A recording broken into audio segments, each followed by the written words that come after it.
Praise the lord. Christmas ભાઈએ તથા બહેનો, દિવ્ય અને દિવ્ય સંદેશમાં તમારું સ્વાગત છે.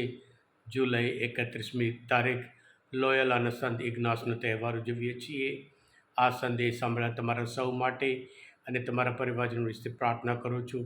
અને સાથે સાથે લોયલાના સંત ઇગ્નાસનો તહેવાર ઉજવતા એમના જીવનમાંથી આપણે પણ પ્રેરણા મેળવીએ અને આપણે પણ પ્રભુ માટે આપણું જીવન સમર્પણ કરીએ. તમારા બાઇબલ લઈ લો. માથ્યુનો ગ્રંથ 13મો અધ્યાય 47થી 53મી કલમ સુધી.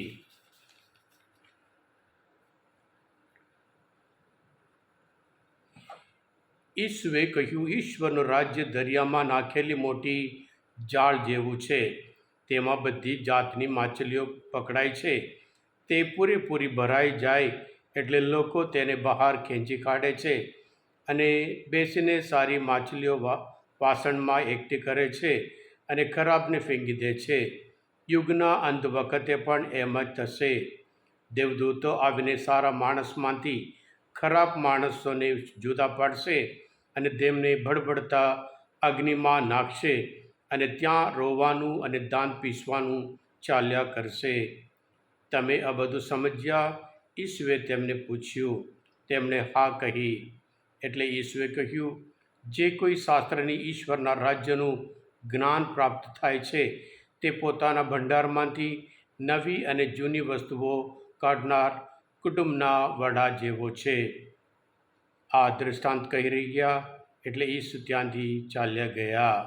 આ પ્રભુની વાણી છે. તે આપણો આધાર છે.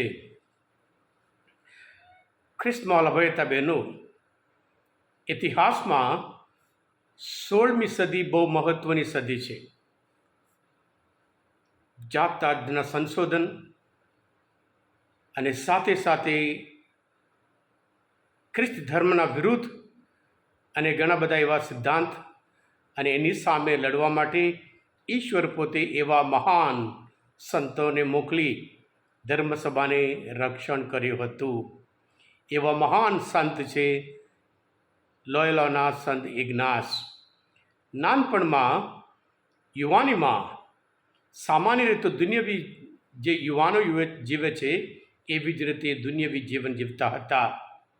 સૈનિક તરીકે જીવન જીવ્યા અને જ્યારે ફ્રાન્સ દેશના વિરુદ્ધ લડવા ગયા ત્યારે પગમાં ઘાયલ થયા અને ત્યારે દવાખાનામાં ઘણા સમય રહેવું પડ્યું.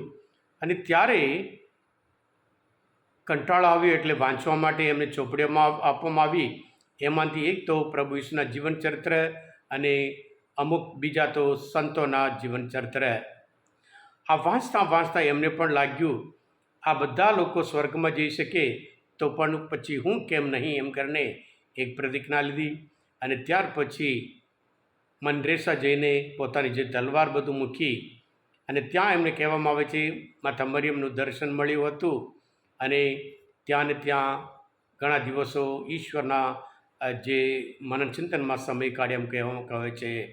ખ્રિસ્તમાં ભયતા બહેનો, ત્યાર પછી બીજા 6 જણને ભેગા કરી અને ખાસ કરીને જે ફ્રાન્સિસ ઝેવિયર જે પેરિસ યુનિવર્સિટીમાં પ્રોફેસર તરીકે નિમણૂક એટલે શિક્ષણ માટે મહત્વાકાંક્ષા સાથે ભણતા હતા અને એમના જીવન પણ પરિવર્તન લાવ્યા હોય.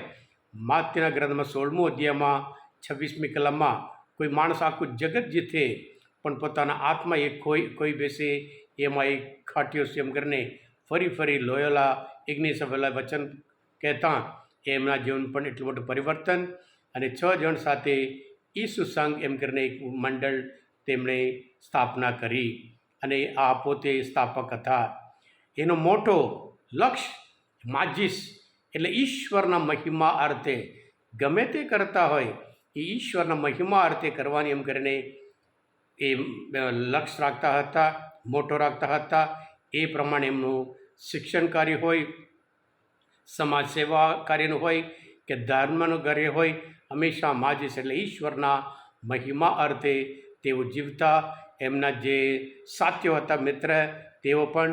અને ત્યાર પછી 66 વર્ષમાં તેઓ ઉંમરના હતા ત્યારે મરણ પામ્યા અને મહિમામય જીવન જીવ્યા. ખ્રિસ્તમાં ભયતા બહેનો, જેસુટ્સ કે ઈસુ સંઘના ફાધર આપણે જાણીએ છીએ, ગુજરાતમાં આપણે જે છીએ એમના લીધે છીએ. વિશ્વમાં સેન્ટ ઝેવિયર્સ એટલે હંમેશા એટલું બધું સ્ટેન્ડર્ડ ઉચ્ચ કક્ષાના એ શિક્ષણ એમ કરીને એમને સંસ્થા એક પ્રભાવ પાડ્યા છે. એટલે આપણે પણ આ ઘણી બધી જગ્યાએ સેન્ટ ઝેવિયર સ્કૂલનું આપણું જે શિક્ષણ મળ્યું હોય, ખાલી આવતીકાલ વિશેષ રીતે ઈસુ સંઘના બધા ફાધરો માટે, ધર્મગુરુઓ માટે, એમના જે સુપિરિયર જનરલ માટે હોય અને પ્રોવિન્શિયલ માટે હોય, એમની સેવા માટે વિશે પ્રાર્થના કરીએ.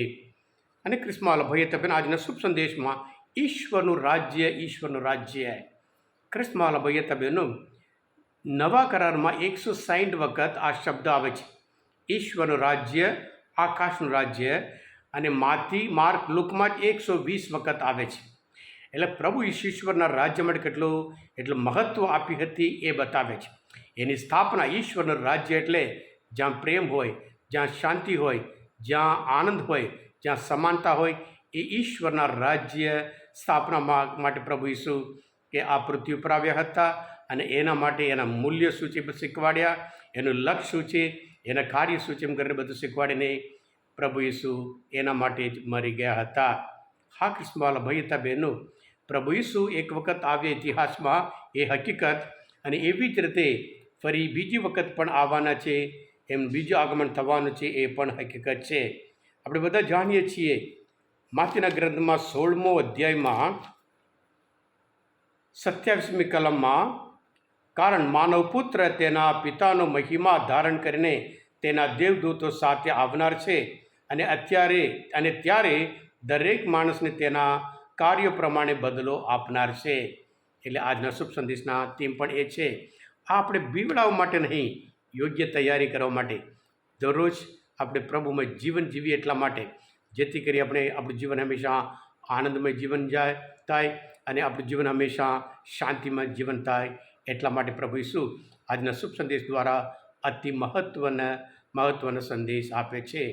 હા ક્રિસ્મસ ભાઈ હતા બહેનો, આજનું માનવ ચિંતન શાસ્ત્ર પાઠ સમજવા માટે પ્રભુ ઈસુને ઓળખવા મદદરૂપ થયા હોય, તમે પોતે દિવ્ય દયાના દિવ્ય સંદેશ સબસ્ક્રાઈબ કરજો અને બીજા માટે પણ ફોરવર્ડ કરજો, કારણ તમે બધા આશીર્વાદિત છો, અભિષિક્ત છો.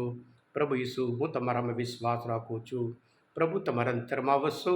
સર્વશક્તિમાન પરમેશ્વર પિતા અને પુત્ર અને પવિત્ર આત્માનો આશીર્વાદ તમારો પર ઉતરો. Amen. God bless you all.